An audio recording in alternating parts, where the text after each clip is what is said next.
Ukuthula akube nani. Cyril Ramaphosa usokwashizwe lakhe wahamba singazi ukuthi wayewenzani phesheya. Sezothi uzovakashela uTrump. Awu ngempela ke wagcina sefikile. Sesibuka-ke bekhuluma. Sasiqala ukubona ukuthi kukhona all business people or businessmen abaye involved into zepolitiki. Having said that, sabona futhi nendlela owayejabule ngayo owakithi okusho khona ukuthi leya trip impela yayi-well organized. Kodwa-ke wena njengomuntu, an ordinary person, kukhona wakuthatha nowakubona kwenzeka.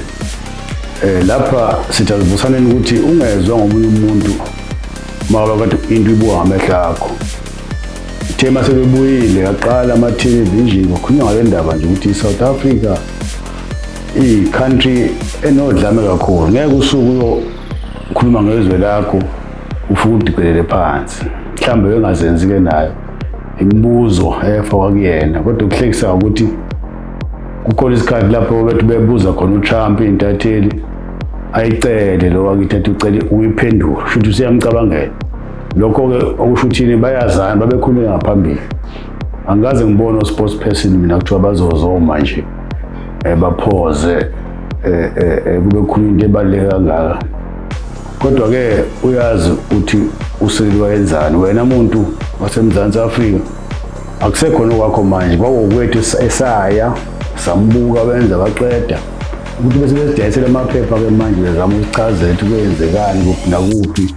Sebenzisa wena ulwazi noma inhlakanipho yakwaphi omdala sidlule kuleyo nto ngoba ngeke sasisiza ngalutho. Yes, siyayidinga imisebenzi, kodwa into ebayenza yayibuhlungu ngoba izwe lonke silazi ukuthi South Africa kunezigebengu zikhona, kodwa awukwazi ukuthi uzohanga ilineni phambi kwabantu emhlabeni wonke ubuka ukuthi la sihlala buhlungu kanjani. Yebo kubuhlungu khona, kodwa kuba kunodlame eSouth Africa noma kunobugebengu kukhulunywa ngabo, sasingeke siye le ko-Palestine sibe sishiya kufika ngaphakathi. Inhlungu leyo ebhekene nawo umuntu omnyama. Into okufanele uyenzeke wena, buka, lalela, kodwa mase uyifaka ekhanda ungaze kubangwe ukuthi sagenani noma sigena ngani. Lokho kubonayo wena uma ubona ukuthi benefit uya kwakhe kulungile, nobona futhi ukuthi asibenefitanga kulungile, ayigcine kanjalo. Ukukhombisani-ke lokho ukuthi abantu bepolitiki akufanele bafake ekhanda ngoba nendlela zabo zokwenza izinto. O-minister bahamba nabo bayaphesheya. AbakaSiril zangikhulume ngisho yedwa, kwakhuluma business people, sportsmen, no-minister wakwa-DA okuyena abakhulu. Futhi laba bebekhaphile nje, asidluleke lapho. Into yosikhulu eSouth Africa ukuthi thina bantu sikwazi ukuyicabangela, senze into ngendlela esifuna ukwenze ngayo, singatshelwa ama-politicians. Yabona nje uma ubuka ipolitiki yethu njengamanje, kukhona inhlangano angikwazi nokuyibala, khona engingazazi ngoba wonke umuntu ufuna ukuya eParliament. Inhlangano ezinkulu mase kube izona zodwa ilapho izwe lingaphatheka khona kahle ngoba sokwazi ukuthi ubani esomblame. Uma ubuka nje inhlangano eziningi ziphuma ku-ANC, kodwa imedia mayikhuluma yokuba i-EFF ikubalele nale inhlangano entsha ebizwa ngomkhonto wesizwe ukuthi baphuma ku-ANC. Omashaba bakhona i-ANC. Wonke umuntu omnyama oneminyaka ngaphezulu kwama-50 ukhwele kwa-ANC ngoba ebona akajabulanga waseyaphuma, kodwa imedia izokudasa iy'nhlangano embili. Awucabanga ukuthi lama-leader mayengasahlangana wonke abuyele kwa-ANC kungenzekani? Omayimane babuyele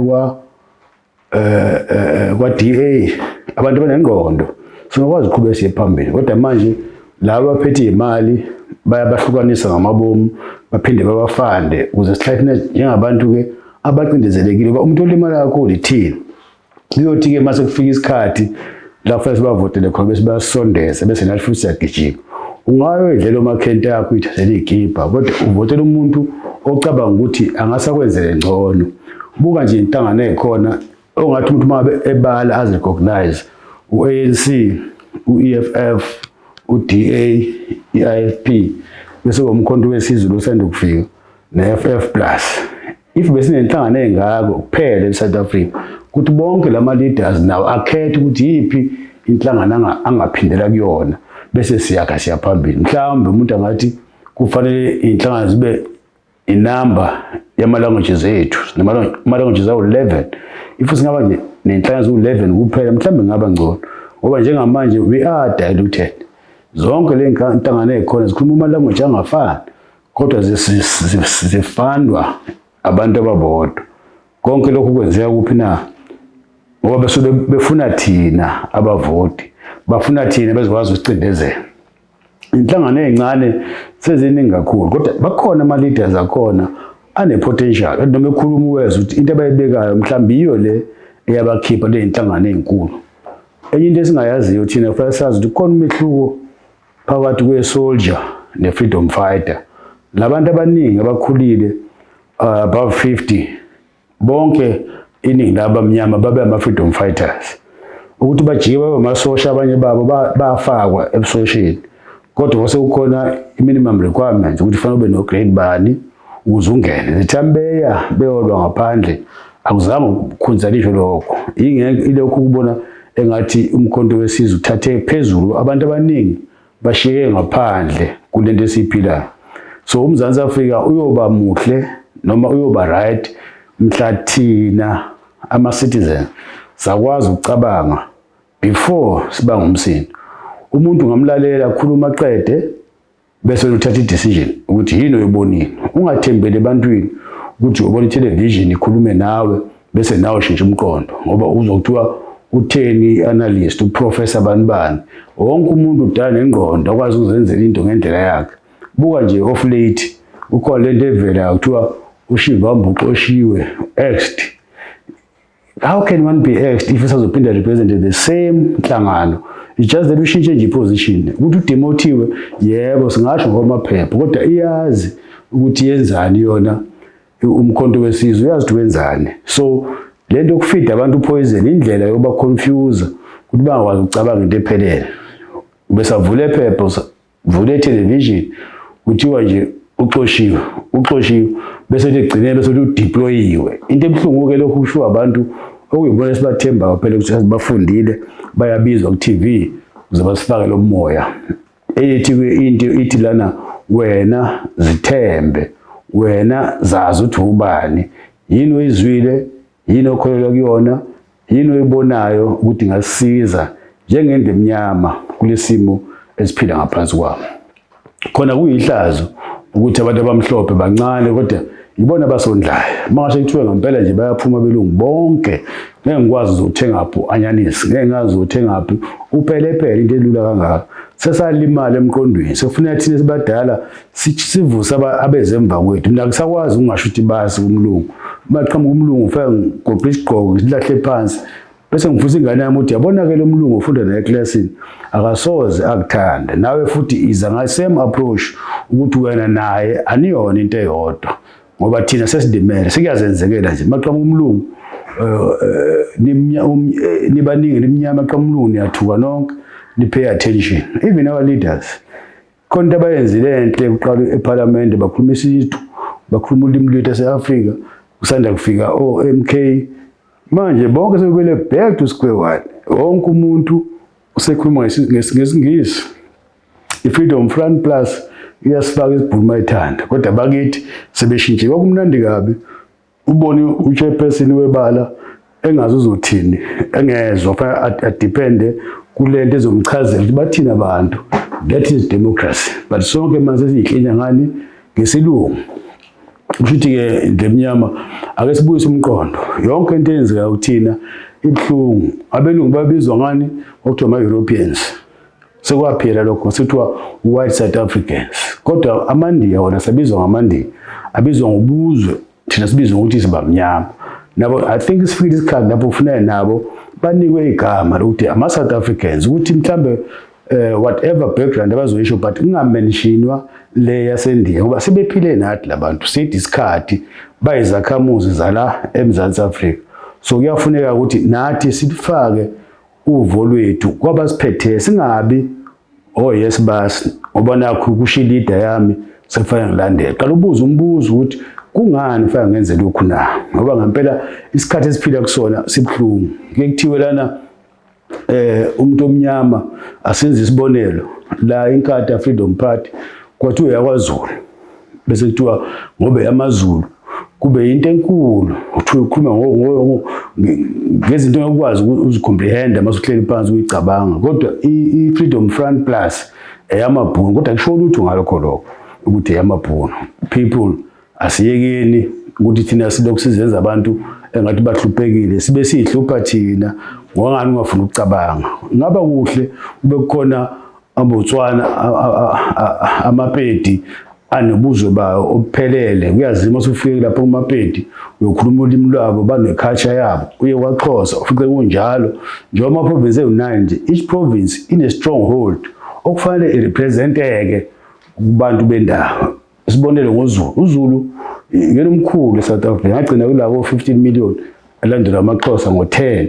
Usho ukuthi wonke umuntu mangase agrupheke singakwazi nathi siyithande, ngoba lento ye-self-hate iqala lapho ukuthi laba abafundileyo bese bethi ubuhlanga, umkhonto wesizwe uvotelwa amaZulu kuphela. Usiboshela isikhathi i-television, ulimaza thina umqondo. Uma wakho usuwalimala-ke ngento wayefunda, musu ukulimaza iy'ngane zethu uyifundisa into engekho. Abebala mabevotela bodwa asisho lutho, bayathandana. AmaJuda mehlangene asisho lutho, amaSulumane ahlangene asisho lutho. Kodwa once into emnyama yahlangana siqale sifake ubuhlanga. Ake sivusane bantu benkosi, singalimazi intsha. Thina sesilimele vele ngoba kudala sikhona, but laba ezemva kwethu masibavikele, singakhulumi noma yini, ngoba nakho umuntu ku-national television noma uzophuma emaphepheni ashinto ayicabangayo, angacabangeli isizwe.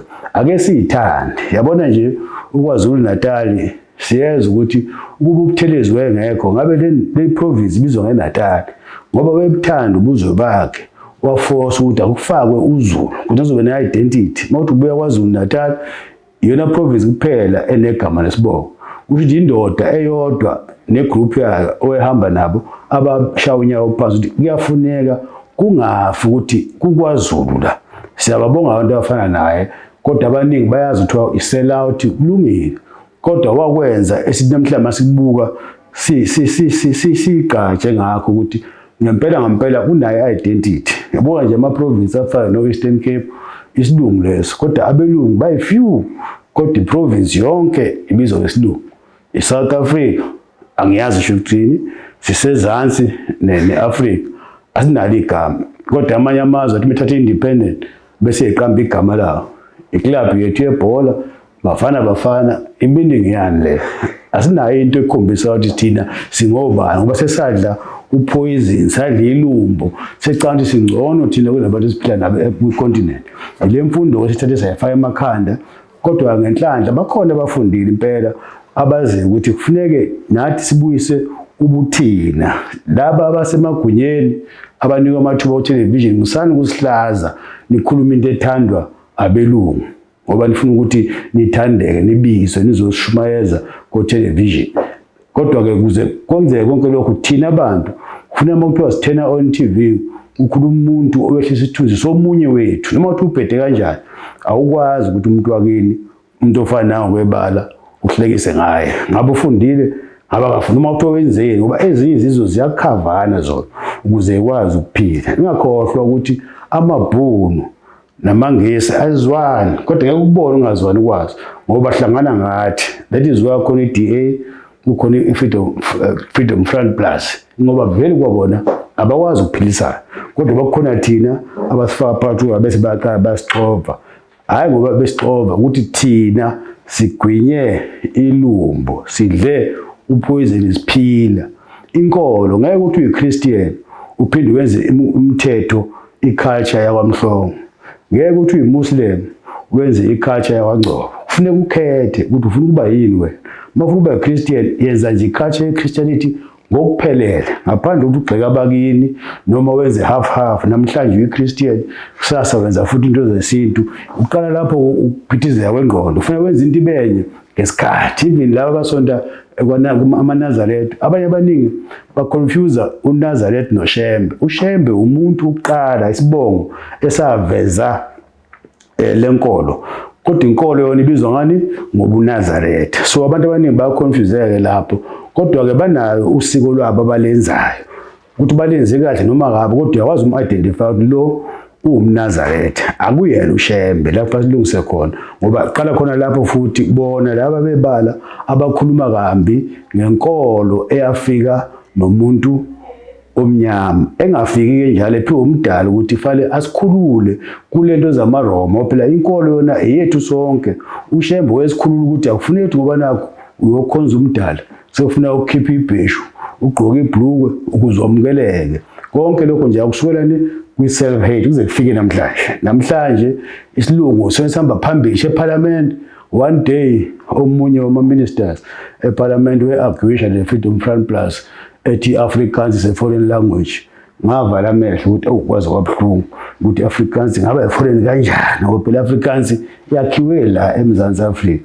I-Afrikaans ifana nesifana kalo, babe ngeke bakwazi ukukhuluma ama-languages zabo behlangene lapha eCape of Good Hope. Kwakufuneka bekhona a-common language. That's where Afrikaans was born. So ukuthi a minister oseParliament omele thina angakhuluma into efana naleyo kwakuyihlazo elingabukeki. Siyacela abantu benkosi ukuthi bayeke ominister, bayeke umfundisi wakhe esontweni, wena uhlale phansi uzibone ukuthi ubani, ngabe yini le uNkulunkulu akunike yona. Into masuyicabangile wayibona yenzeka, washo ukuthi lento imnyama akufanele kube lula omunye umuntu akushintshe athi mhlophe. Usuthi ngoba kusho umfundisi wami uthi mhlophe, nawe uzoqhubeka uthi mhlophe, kodwa uthe uqala ukuyibona yathinta kuwena imnyama. Masenzeni ke bantu benkosi ukuthi sikwazi ukuphila nathi njengezinye izinto, sikhompite. Kufanele sikhompite. Umuntu omnyama ngikubona wenza into wrong, ubizele ecaleni, ngingakhulumi ngawe television, ngingahlekisi ngawe, ngoba kwalaba ku-interviewayo bayakuhleka wena ukuthi how can you expose umuntu of your kind. Ngalamagama ke kubabukeli sithi ake sibheke thina, siyeke laba abasilidayo, nawe uyibuke ukuthi uNkulunkulu ukunikene emqondweni yini lo ecabangayo. Sekuvala ke manje naye lento esilimazayo enganitshela ngayo kudala, ifluoride. Nciphisani ifluoride leni ithathayo emzimbeni wenu, iyona izinto ningaboni emehlweni. Amanzi lena waphuzayo awupoison. The worst thing ongayidla ilamafuta okuthiwa sunflower oil. These are the worst things ezikulimazayo. Khumbula ukuthi ukudla okudayo kukulimaza enyameni, ukulimaza semqondweni. You can't function properly because udla ukudla ongahambisani nomzimba wakho. Ake sivaleke makube njalo.